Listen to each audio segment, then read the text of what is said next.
రాజులకు రాజు ప్రభులో ప్రభు అయిన యేసుక్రీస్తు నామమున మీకు శుభములు. ఈరోజు దేవుడు మనకు అనుగ్రహించిన వాక్య ధ్యానము అపోస్తుడైన పౌలు గలతీయులకు రాసిన పత్రిక 6వ అధ్యాయము 9వ వచనము.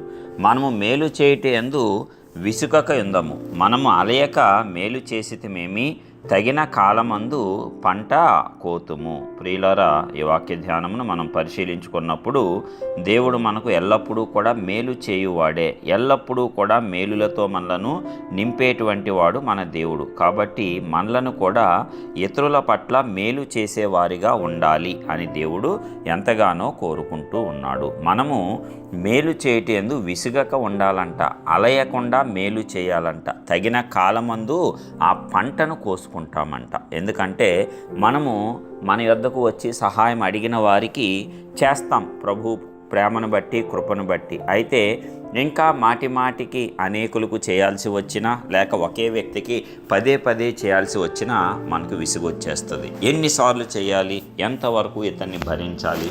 అది మన సొంత ఇంటి వారిలో విషయంలో కూడా సహోదరులు అవసరంలో ఉన్నప్పుడు ప్రతిసారి వారు నీ దగ్గరికి వస్తూ ఉంటే వారు సొంత రక్త పంచుకున్న సహోదరులైనా నీకు విసుగు వచ్చేస్తుంది. అయితే దేవుడు చెప్తున్నాడు, విసుగక మేలు చేయి, అలసిపోకుండా మేలు చేయి, తగిన కాలమందు పంట కోసుకుంటావు. పంట ఇచ్చేవాడెవరు?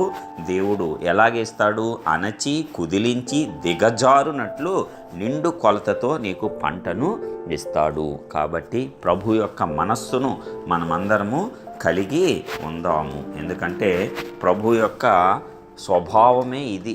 ఎవరు వచ్చినా ఆయన అలవకుండా మేలు చేస్తూనే ఉన్నాడు, కాదు అనకుండా అందరికీ సహాయపడుతూనే ఉన్నాడు. ప్రభు యొక్క హృదయము, ఈ హృదయాన్ని మనమందరము కలిగి ఉందాం. ఎందుకంటే ఆ హృదయము మాత్రమే ప్రభువును చూడగలుగుతుంది. అది పరిశుద్ధమైనటువంటి హృదయము. అలయక ప్రతి ఒక్కరికి మేలు చేసేటువంటి, విసుగక ఉండేటువంటి హృదయము దేవుణ్ణి చూస్తుంది, పరిశుద్ధమైనటువంటి హృదయము. కాబట్టి మనమందరము కూడా విసుగవద్దు, అలసిపోవద్దు. మనకు చేతనైనంత వరకు సహాయం చేస్తూనే ఉందాం. మన యొద్ద ఉండగా లేదు, నా దగ్గర లేవు అనేటువంటి మాటలు రానివ్వకుండా జాగ్రత్త పడదాం. మనమందరము దేవుని కృపలో ముందుకు సాగుదాము. ఎందుకంటే ప్రభువు చెప్పిన వాక్కు ప్రకారం మనం నడుచుకోవట మనకు మేలు. అందుకే తగిన కాలమందు ఆయన పంటనిస్తాడు. మనమందరము కూడా ఆ పంటను సమృద్ధిగా అనుభవించేటట్లు ఆయన కృప చూపిస్తాడు. మరి ఇలాంటి ప్రభు యొక్క కృప మనందరికీ తోడుగా ఉండాలి అంటే మనము ప్రభు వాక్యానుసారము ఇతరులకు, ముఖ్యంగా విశ్వాసులకు, మరి మన యొక్క తోటి సహోదరులకు అత్యద్భుతంగా సహాయం చేస్తూనే ఉండాలి.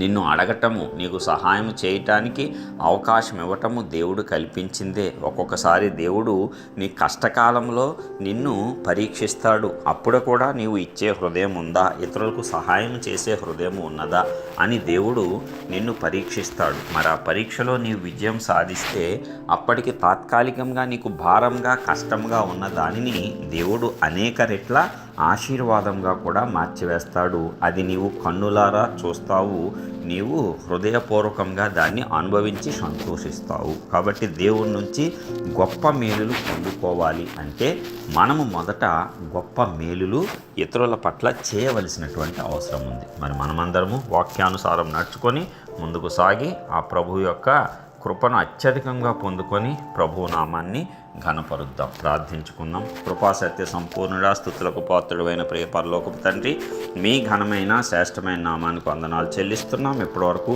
కాపాడిన విధానం అంతటిని బట్టి మీకే వందనాలు. అవును తండ్రి, మరి మీ యొక్క వాక్యం ద్వారా మాతో ప్రతిరోజు మాట్లాడుతున్న విధానం అంతటిని బట్టి మీకు కృతజ్ఞతలు చెల్లిస్తూనే ఉన్నాము.